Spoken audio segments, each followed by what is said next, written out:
Is Gittin, Pei Gimel. We are going to start 8 lines from the top at Tanu Rabbanan. Okay, so yesterday what we saw is that we had Rabbi Eliezer that showed us that he can put restrictions on a get in 2 different ways. One of them is like he can put like conditions. So that you can I'm giving you a get if you are not going to marry Reuven or Shimon, or he can do it in a different way, which is I'm giving you a get and you can marry anyone other than Reuven or Shimon. So we're going to see actually that this way of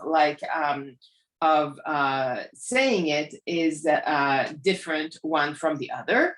And he has actually 4 people who are actually 4 Rabbanim who are going to say that he has no idea what he's talking about, and they're going to show us how it is that they feel about it. Okay, Tanu Rabbanan. לאחר פטירת של רבי אליעזר נכנסו 4 זקנים להשיב על דבריו. So after he died, after Rabbi Eliezer died, you have 4 Chachamim that actually got together, and they decided that he was that he had no idea what he was talking about, and they're going to show us how it is that what he said did not make sense. אלו הן רבי יוסי הגלילי ורבי טרפון ורבי אליעזר בן עזריה ורבי עקיבא. Okay, so we have the 4 different Rabbanim here. נענה רבי טרפון ואמר, הרי שהלכה זו וניסה לאחיו של זה שנעצרה עליו. So it's so the case that he's building here, it's the case where you have a husband that tells his wife, I am divorcing you on condition that you don't marry this guy, Reuven. Okay, so that's that's the premise. And so she can't marry Reuven. So instead of marrying Reuven, what does she do? She goes and she marries Shimon, Reuven's brother. Okay? Umet belo banim. And then Shimon dies and they didn't have any children. So normally, typically in a regular marriage, what happens? She gets married. She doesn't have any children. She would fall to Ibum. But it so happens that here she would fall to Ibum, to whom? To Reuven, who is Asura to her, because that's the stipulation that the husband put into the first get. So that's a very big problem. Lo nimtza ze oker davar min haTorah. So lamadeta she'en ze kritut.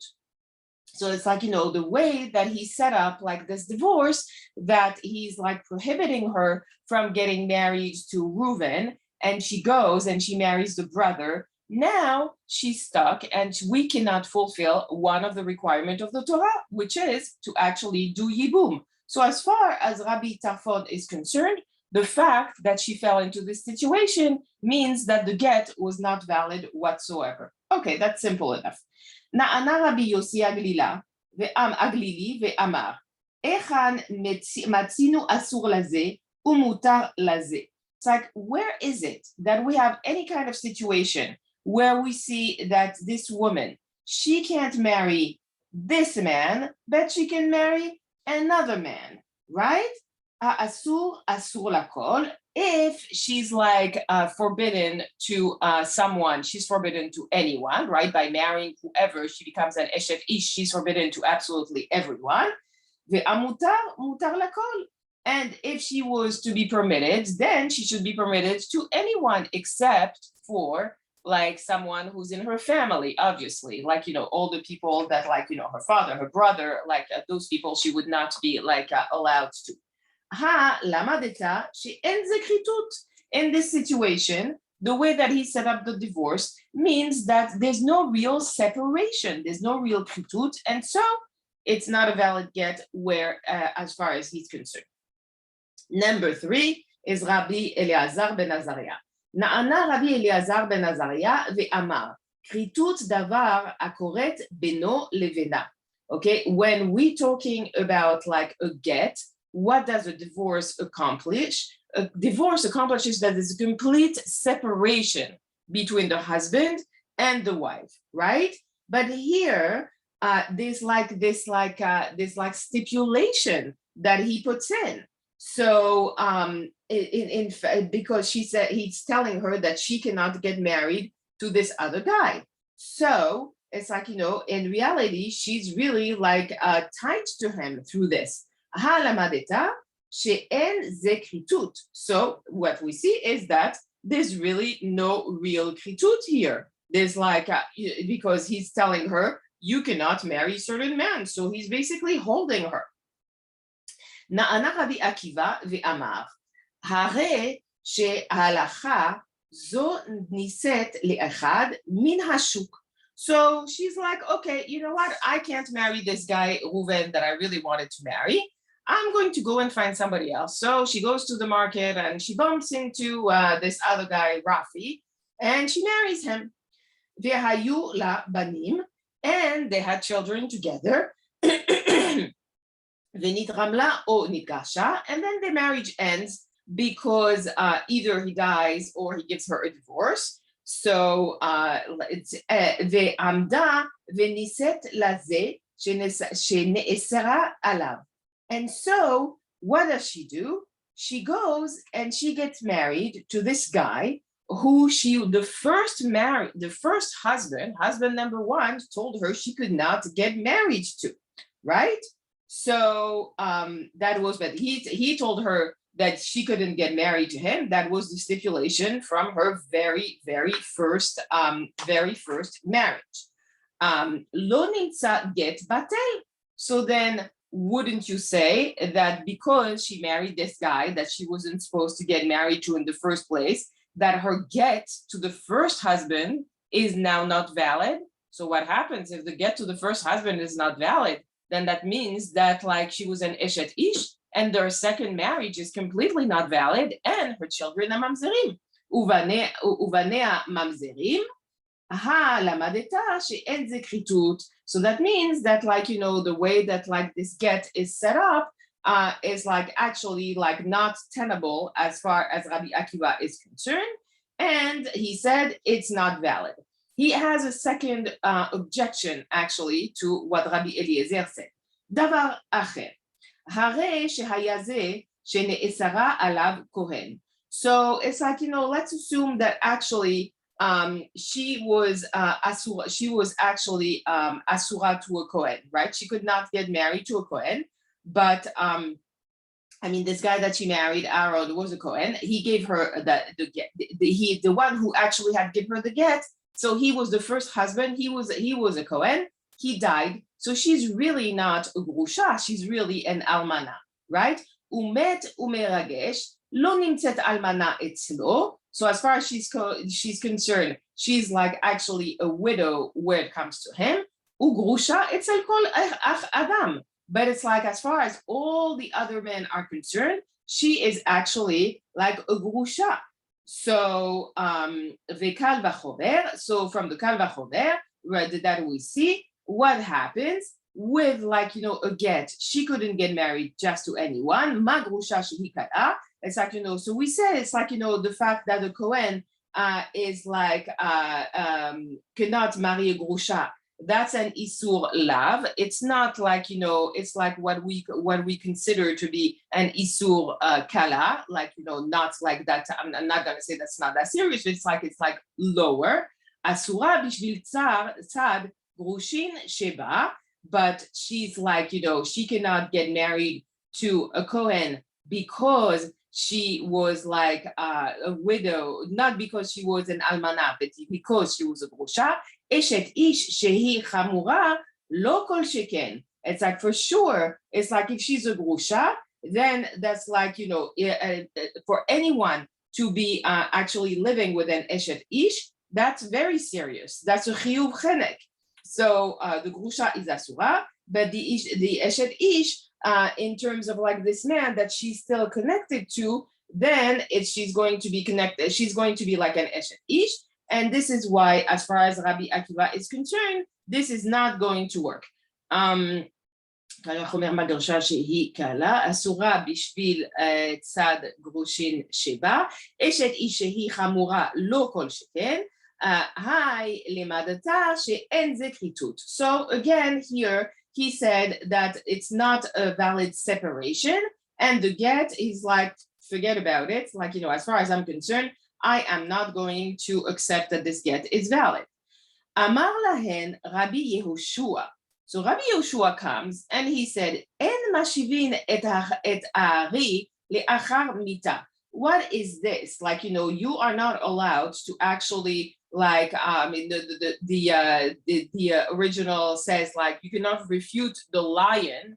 The lion is who? Rabbi Eliezer, after he's dead, right? So it's like, you know, talking about someone who's not around anymore and who gave us like all kinds of like halachot just to go against whatever it is that he says, and he's not here to defend himself. That's really not cool. Amar Rava, so let's see about, like, you know, we're going to unpack everything that has been said until now. Kulhu I lehu pircha. So all of these objections that you, like Rabbi Tarfon and Rabbi Akiva and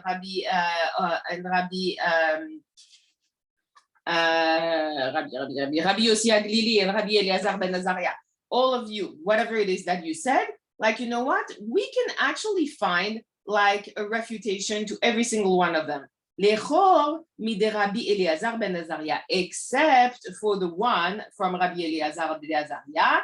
He's the one who said that it's like, you know, there's like, it's a get is something that has to completely separate them, there has to be kritut, right? And that whenever there's like a condition, then the kritut does not apply. Delet le pircha. So it's like here, it's like actually, if Rava says that you cannot find something that goes against what Rabbi Eliezer ben Azariah says. Okay, so we're gonna see. Tanya nami achi, we saw that in another, like in another baraita. Amar Rabbi Yossi, ro'e ani et divrei Rabbi Eliezer ben Azariah midivrei chulan. I see that actually what Rabbi Eliezer ben Azariah says has like a lot of weight. It's like a lot more than all these other guys have said up until here. Okay, Amar Mar. So we know that when we say Amar Mar, we quote a baraita, right? Na'ana Rabbi Tarfon ve'amar, hare shehalacha zo veniset le'achiv shel ze, shene'asra alav. So you have like this woman who we had said, what did we say? We said that she would, like, the husband told her that she could not get married to Reuven. And so she went and she got married to Shimon, who's Reuven's brother, right? And it's like, you know, so she was not allowed to get married to Reuven. Umet belo banim. But the brother that she got married to, Shimon, he died and they didn't have any children together. Lo nimtza ze oker davar min haTorah.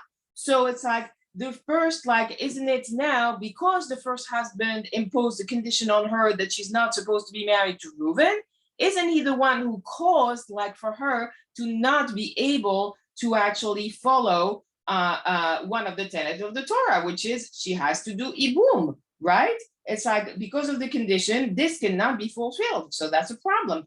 Oker ihu akar. It's like, you know, what do you mean? It was eliminated, right? So this, like, this condition, not this condition, I mean the requirement. The first husband, he is not the one who actually stopped the mitzvah of the second husband. I'm sorry, the one he was married to, Shimon, Reuven's brother. He's not the one who actually stopped the fact that she couldn't do yibum. He didn't stop the mitzvah.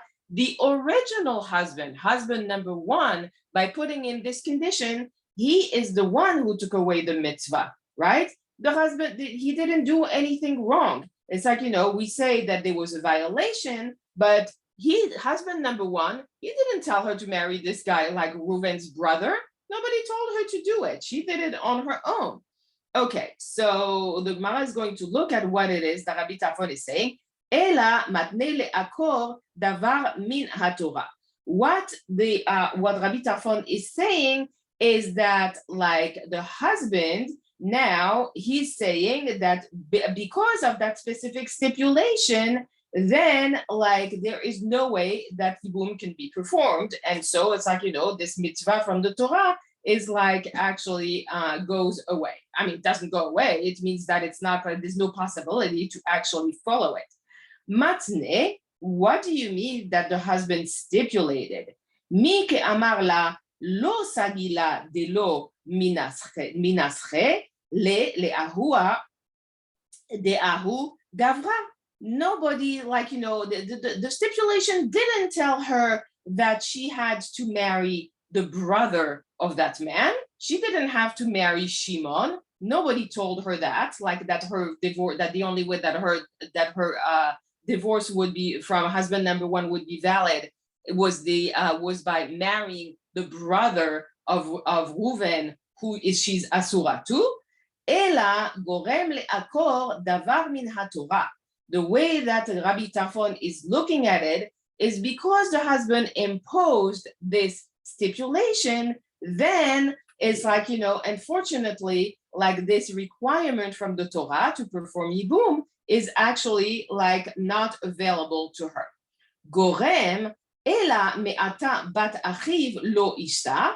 It's like, so we say also, it's like, are there any other situations where we wouldn't be able to do that? It's like if you have like someone who marries his niece, Shema Yamut Belovanim, and they get married, he dies, and they don't have any children. V'nitza gorem le'akor davar min haTorah. She wouldn't be able to do Yibum either, because if she married her uncle, she would fall to Yibum to her father, which of course it's like absolutely forbidden. So she would not be a candidate for Yibum, and her tzara also would not be a candidate for Yibum either.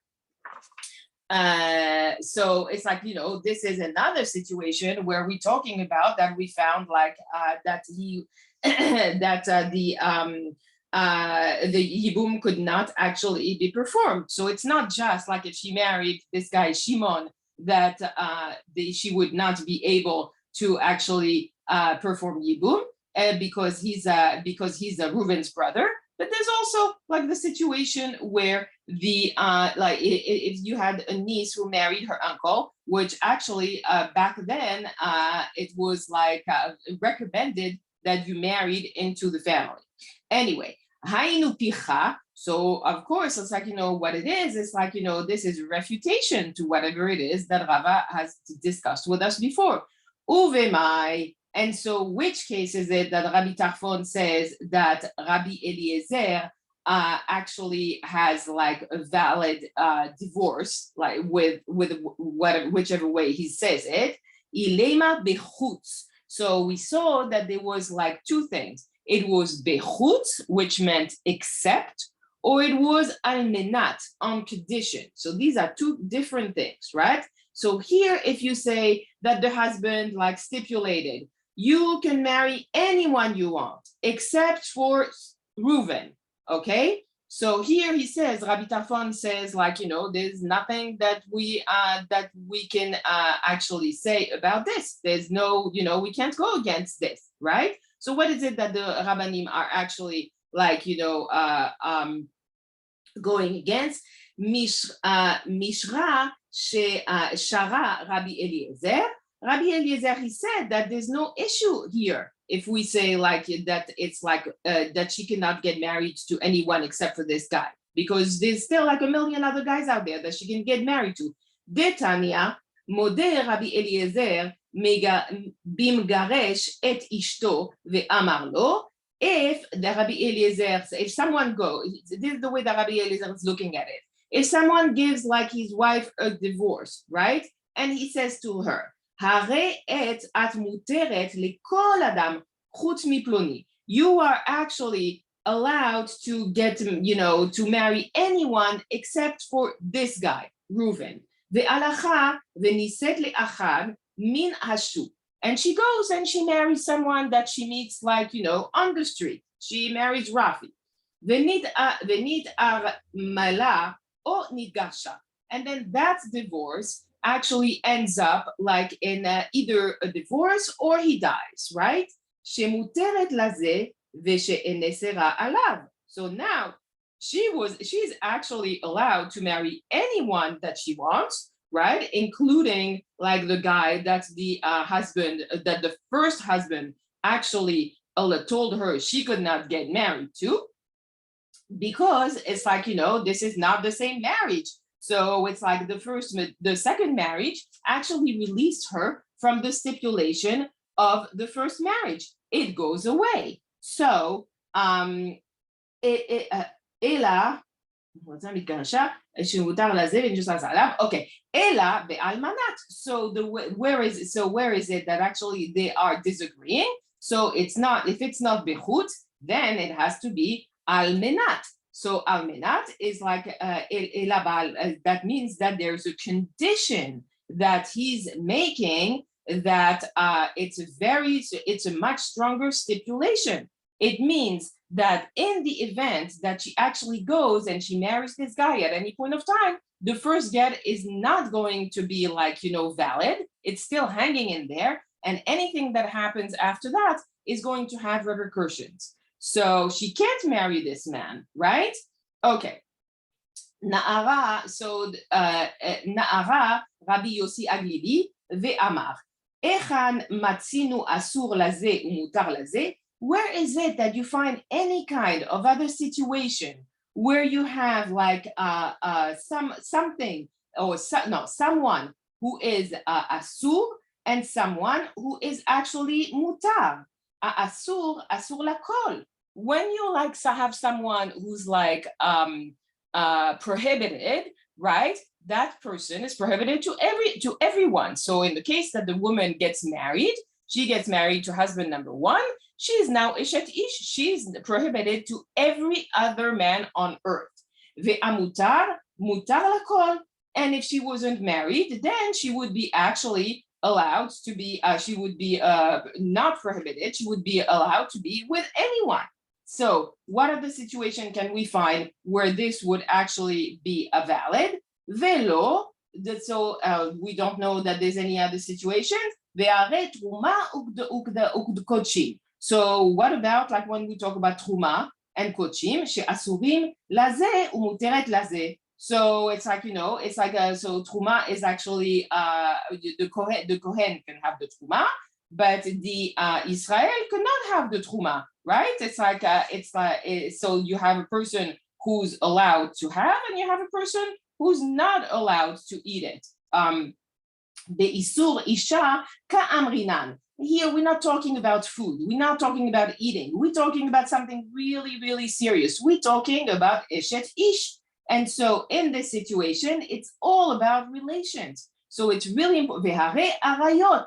We're talking about, incestuous relations. We have like the woman, she's not allowed to marry a whole bunch of people. She's prohibited for sure to her father and to her brother. That's the first ones that come to mind. Be'ishut ke'amrinan. So we're talking about here. So forget about the story about the truma and the kochim, because here we're talking about the isurim that are actually tied to marriage. And so here there is like there's no other situation where you can find that a woman is actually prohibited to only one man, right? And she cannot marry anyone else. So that's the answer to what Rabbi Yossi Aglili had actually said. Hare eshet ish. So in the case where you have an eshet ish, right? She is totally prohibited to any man because she's like married, but she's muteret to whom? Her husband, of course. So hayinu pircha. So this is bidyuk like a refutation of whatever it is that Rabbi Yossi Aglili actually said. Uvemai, and in this case where Rabbi Yossi says that as far as he's concerned, Rabbi Eliezer says that it's like a valid divorce. Elema be'almenat. So if you actually say that this husband has made a stipulation that the get was valid if you don't get married to Reuven, then there's nothing that Rabbi Yossi Aglili can say. He can't go against anything, right? Hare hutcha etzlo bezinut, because at that point of time, she actually becomes allowed, once she gets divorced from husband number one, then she actually can have like relations with him. She just can't marry him. So of course, like, it's a big issue, but because she's not allowed to really have like relations outside of marriage. But it's like this is what this specific condition is actually putting on the table. Ela bechutz. So what we have to say that if this is like not possible, then we have to be referring to chutz, and it means that she really cannot have any relations with him at all. So he's concerned she's still a married man, and so there's nothing that he can do about it. So she cannot be like married with him, and she cannot actually live with him. נענה רבי עקיבא ואמר, הרי שהלכה זו ונישאת לאחד מן השוק. So Rabbi Akiva told us what? He said, you know what? This woman, she actually did not go and marry Shimon, who's Reuven's brother. She went and she actually found this guy like on the street, Rafi. והיו לה בנים, and they had children, mazel tov. ונתערמלה, לא נתגרשה. And then at that point of time, either he died or they got divorced. ועמדה ונישאת לזה שנאסרה עליו. And so after the husband number two, Rafi, dies or gives her a divorce, she decides that she actually wants to go and marry Shimon, who's like, she wants to go and marry Reuven, the guy who her husband number one specifically said she should not get married to. That was the restriction of her divorce. Lo nitzaget batel. So wouldn't we say that at this point of time that the get that she received from him is completely null and void, and that her children are actually mamzerim, children from marriage number two, obviously. Hi achi. So Rabbi Akiva says the divorce is like, is not valid. Bechula tanai de almanami loten tinsiv. So if the woman was actually received a get on any other condition, right, then she wouldn't have been able to to be remarried. I mean, we're always concerned about any kind of condition that is attached like to a get, because if the condition, the stipulation is not fulfilled, then she actually cannot get remarried. This is like completely, this is part of like old Gittin. Dilma lo mekaima le litnae. And so, right, so if she doesn't fulfill like whatever it is, that whatever condition the husband imposed as part of the get, v'nimtza get batel uvenea mamzerim. Then at that point of time, the get that she would have received would have been null and void, and her second marriage would have led to her children being mamzerim. Hainu picha. So here, this is actually a refutation of what Rabbi Akiva told us originally. Uvemai. And so which case is it that Rabbi Akiva tells us that Rabbi Eliezer is like, it says that the divorce is actually valid? Ilema bechutz. If you say that the husband say, yeah, I'm giving you a get on as long as you don't marry Reuven, then Rabbi Akiva has nothing to say. Mishra shara Rabbi Eliezer. As far as Rabbi Eliezer is concerned, he allows her to get married to any man after she has married another man, right? There's nothing to talk about.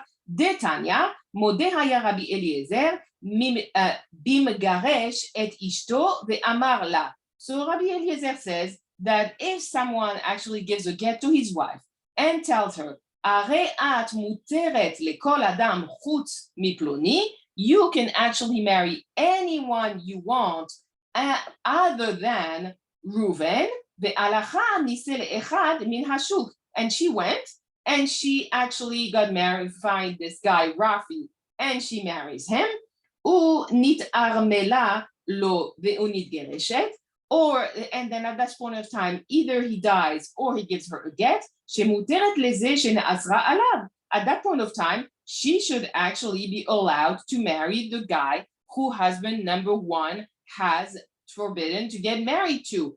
Ela ba'al menat. So it's like we have to say that the condition that Rabbi Akiva, the way that he looks at the way that Rabbi Eliezer is talking about, is like it's on the condition that you marry this person, not except. So, because otherwise, if you like take Rabbi Akiva's approach, then there would never be any kind of t'naim, and t'naim are very much part of the get. So another situation that Rabbi Akiva told us was what? דבר אחר. הרי שהיה זה שנאסרה עליו כהן. So you have this woman who actually is prohibited to get married to, she was, the person that the husband number one tells her she cannot get married to happens to be Aaron HaKohen. Umet umegaresh. And so she divorces him, or she like, or he died. Lo nimtzet almana etzlo. Wouldn't we consider that as far as he's concerned, she's actually a widow? Ugrusha etzel kol adam. But as far as anybody else is concerned, she's actually a divorcee. Vekal vachomer, if we follow the kal vachomer in terms of like the divorce, that she would not be able to marry any man, umet grusha shehi kala. So now, when we're talking about like, getting divorced, like a kohen is not supposed to be married to like a grusha. So that's like isura mishum tsar grushin sheba. So it's like, it's like an isur kal. It's an isur lav. Eshet ish chamura lo kol sheken. It's like for sure you cannot, this person cannot be married to a married woman already. That's a very, very severe like prohibition here. So where is it that we say that this is a qualified divorce? Uvemai. And so in here, when Rabbi Akiva says that it's like, how is it possible that he says that this divorce is actually valid? Ilema ba'al menat. It's valid if he says, if the husband, number one, had said, on condition that you do not marry this specific guy. So that's a different, way of expressing it. Okay, top of Amud Bet, hare grusha etzlo biznut. In that case, she's actually a grusha, right? And she would be like able to actually live with this guy, but she would not be able to actually get married to him. So this is like, this is because of that would not be a good kal vachomer either. Ela bechutz, if we say that Rabbi Akiva says that the reason why the get is okay is where the husband says, you can get married to anyone you want except for Reuven, then she's not divorced. And so in terms of anybody else that is looking at it. Okay, so the Rabbi Akiva, so he's arguing the case of chutz, right? So if so he should ask the question following this, if almenat that is like, in the what difference there would be. The Rabbi Akiva, I chutz virale, if he says that the restriction was like because the husband number one specifically said, I am giving you a get, and you can and you can get remarried to whoever you want except for Reuven, lotiv chutz. So he should actually specifically apply this, or Rabbi Akiva should apply this argument specifically to the case where we're talking chutz, not to the I almenat virale. If he says that this case actually applies to the way that Rabbi Eliezer talked about on condition, lotiv almenat, then it should be like a condition of like, then it should be on condition. So why is it that he has like to play both, devil's advocate and both sides, right? He's like actually giving us like both sides of the debate, right? So in like when he was talking to Davar Acher, when he was talking about the situation where she's married to the Kohen, that was like the case of Chutz. And when he was talking about Almenat, it was like the first argument that he had about not marrying like this guy Reuven. Rabbi Akiva, Shami Ale, de Ika de Amar Chutz. So he heard that some people said that Rabbi Eliezer was talking about like the get, and that he used the word chutz, ve'ika de'amar almenat, and then he said that he heard that some other people said that the way that he actually phrased it was by saying on condition that you do not get married to this guy Reuven. Man de'amar chutz hai picha.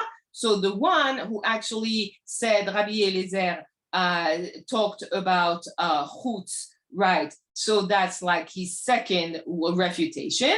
Uman de Amar Almenat Haipicha, and the one who said that Rabbi Eliezer said on condition, then it would be like the first argument. So okay, so Rava is like says that, what did Rava tell us before? He said that everything that Rabbi Eliezer said could be refuted except for whatever it is that Rabbi Eliezer ben Azariah said. So let's see what Rabbi Eliezer ben Azariah said. Umi picha. So when we talk about Rabbi Akiva in the second objection, right? Emenat isur kehuna she'ani, like in the situation where she's married to a Kohen, and so of course she's like, it prohibits her to be married to other men. That's not a valid refutation. Rabbi Eliezer nami me'isur kehuna kamay male. It's like, because it's like, Rabbi Eliezer, he actually is like getting this halacha where from the prohibition of kehuna, and he's like not looking at the difference in between like the situation of like the Kohen and the other one. Rabbi Akiva, he doesn't look at, but they don't look at it all in the same way. Rava ke Rabbi Yanai mishum zaken echad kamatne.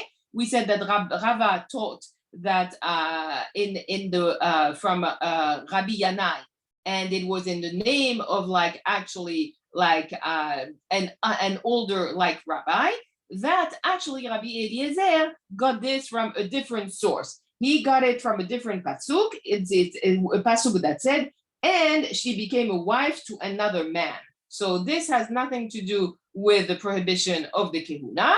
And so it's like you actually cannot compare apple and oranges. And so Rava says, like, at this point of time, this is good enough to refute whatever it is that Rabbi Akiva is saying. Okay, so Rabbi Yehoshua is like the last one. Amar lahen Rabbi Yehoshua, en mishivin et ha'ari le'achar mita. It's like you actually cannot refute the lion after his death, because there is like actually he's not here to defend himself. Actually, Rabbi Moshe Feinstein said that we have to learn whatever it is that Chazal has to teach us, and we may have we may have tons of questions about whatever it is that they say, which is exactly what is happening. But the fact that like it doesn't give us the right to actually refute everything that they say. Lememra de Rabbi Yehoshua kevate svirale. So are we saying now that Rabbi Yehoshua is actually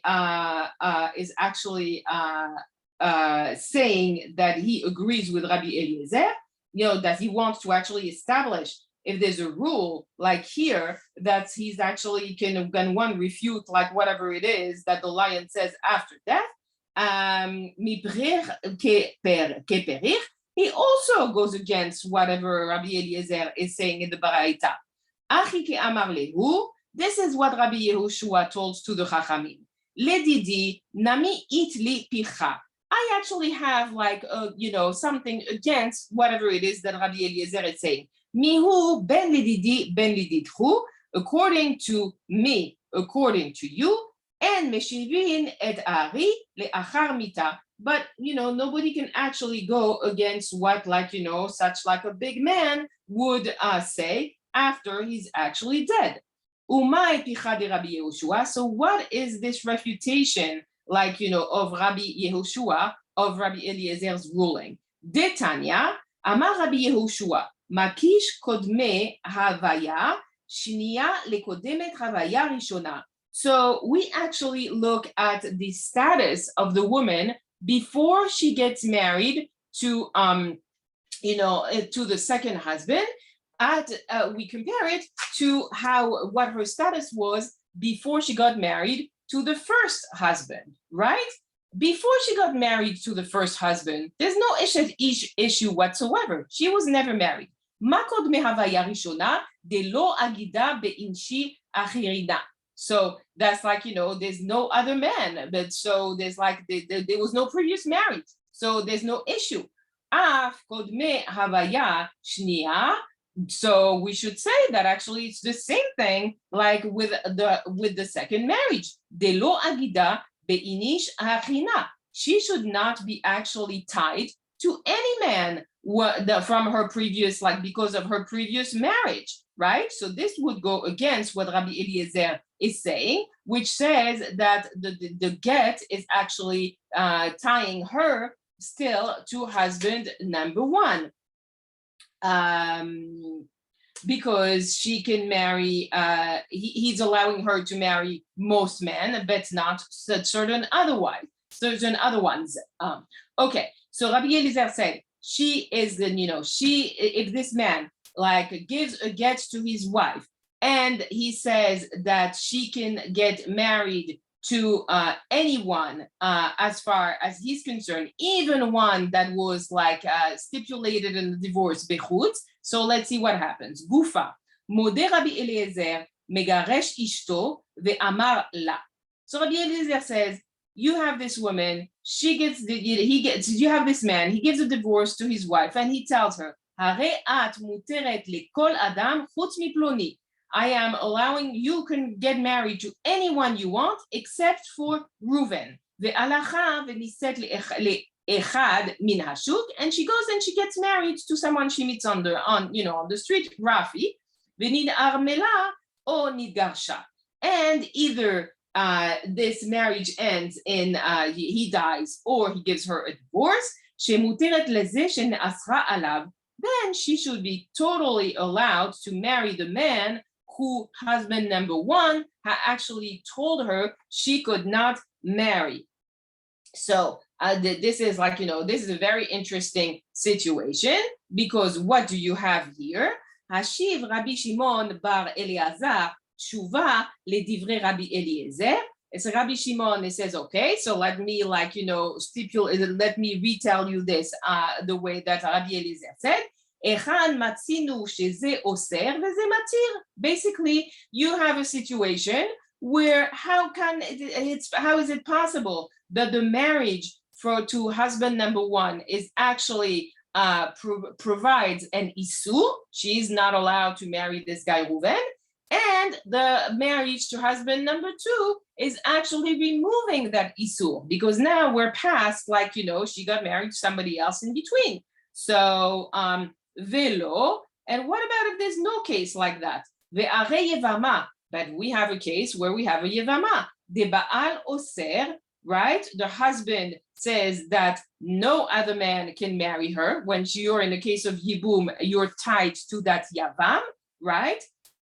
The yavam matir, and the fact that she has a yavam. So if he actually performed chalitza with her, then he releases her, and she's allowed to marry absolutely anyone. Other than her father and her brother. But atam yavam hu ka'asar la. So the yavam, by mere fact that he's there to marry her or to give her chalitza, he's actually makes her asura to absolutely anyone. But if he does chalitza with her, then that prohibition goes away. He releases her from absolutely everything, right?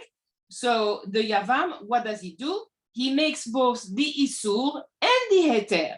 The ime ba'al, so when we're talking about the fact that she was married to her husband, sharia v'kalma, she actually should be allowed to get married to anyone as soon as he dies. Hare nedarim, what about in the case of nedarim? De noder oser ve'chacham matir. So it's like the person who actually does the neder, right? It's like he's like prohibiting himself or herself like from doing certain things. And yet when there's a possibility to go to a chacham, and the chacham would release the person from their neder. Amar Rabbi Yochanan, en chacham matir klum, ela becharta. So it's like, there's no actually chacham who's going to come and who's going to say, you made a neder that you were not going to be eating peaches for the rest of your life. It's like, you know what, you have to show that you have some kind of regret, right? You have to show that, oh yeah, I should really eat peaches because that's what like we grow in our field, and I should show like appreciation for what Hashem is giving me. So it's not like the chacham that actually like releases what is the isur. It's the person who actually told the neder, who's actually releases themselves by expressing regret from from that. Hare afrat ba'al. But we know that a husband has the right to remove the neder from his wife, right? The isha noderet u'ba'al nefer. She knows that he's like actually, if she establishes any kinds of neder, the husband can actually get rid of it. So it's like, she made herself like some kind of prohibition, and he was able to remove it. So that's another like situation. Hatam kidirav pinchas mishme derava. So this is like the way that Rav Pinchas explained it in the name of Rava. The Amar Rav Pinchas mishme derava. Kol hanoderet al da'at ba'al hi noderet. She knows, any woman, that she actually, when she says a neder, that her husband has to agree to it, because if he doesn't, he's going to actually remove her. So it's like, it's a catch-22, because it's already pre-established that this is the way that it's going to be. Na'ana Rabbi Eliezer ben Azariah ve'amar kritut davar hakoret beno levena. So we say that when it comes to a get, what is a get? A get is a total separation from the two parties. It's kritut, right? That's what kritut means, sever. It's a separation between the two of them. But here, if he has the condition that she cannot marry this guy Reuven, then somehow there's still a bond in between the husband and the wife through that isur. In such a case, there would not be the divorce would not really establish like a real separation, a real severance. The Rabbanan, they don't look at kritut in this way. For them, it's completely something else. Hi, kritut mai avde. It's like, what does it mean? Like this, this word kritut, severance, right? So we have we have Obaraita, Hareze Giter al menat shelo tishte yain. So you have a man who tells his wife, I will be giving you a get if you tell me that, on the condition that you're never going to be drinking wine again. Al menat shelo achli levet avicha, or on the condition that you never go to your father's house again. Le'olam en zekritut. There is no possibility of actually kritut. There's no separation, because we know, for example, that even if the father dies and the house gets sold, it's still the father's house. So she's never ever going to be able to go there. There's no limitation. If there's no limitation, there's no end. If there's no end, there's no kritut. Shloshim yom hareze kritut. If he says, I will give you a get if you don't drink wine for 30 days, or if you don't go and visit your father for 30 days, then it's fine. Then there's no issue whatsoever. but otherwise she would be forever attached to him if he didn't put a limitation in terms of time.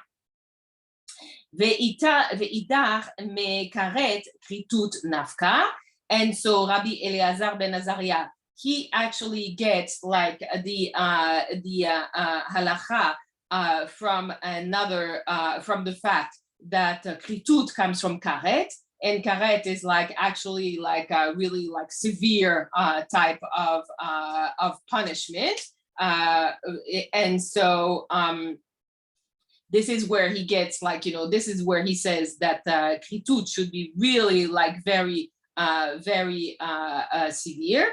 ואידך כרת כריתות לא דרשה, but the other rabbanim is actually do not say that that in the Torah we let go of like the short word of karet, and we go and we say kritut. It doesn't mean that there's any more, it doesn't bring any more to it. Okay. So what's happening like in terms of like when the conditions of the divorce have like actually no impact. Amar Rava, הרי זה גיתך על מנת שלא תשתי יין. So if this guy gives like his wife a get and he says, I am giving you a get on the condition that you do not drink any wine. כל ימי חיי אין זה כריתות. As long as I כל ימי חיי, all the days of my life, how is it that we can consider that this is valid? That's his entire life. כל ימי חיי פלוני, הרי זה כריתות. If he says all the days of the life of so and so, right? Like, as long as Reuven, let's say, as long as Reuven is like, is alive, you're not allowed to drink wine, then that is valid, because at some point of time, Reuven, might die during her lifetime, and so she would be released.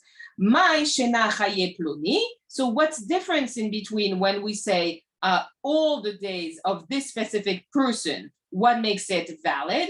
Dilma me'it mekaima letane. So because it's like, this guy is going, let's say Reuven is going to die during her lifetime, and at this point of time, she was going to have fulfilled the t'nai. She has fulfilled the condition. Haye dide nami. And so it's the same thing, like, when we say that it's all the days of the husband's life. Dilma me'it umekaima letane. So if he's going to die before her, then there is no issue and she will have fulfilled the condition. Okay, so the Gemara is going to review this now inside of this.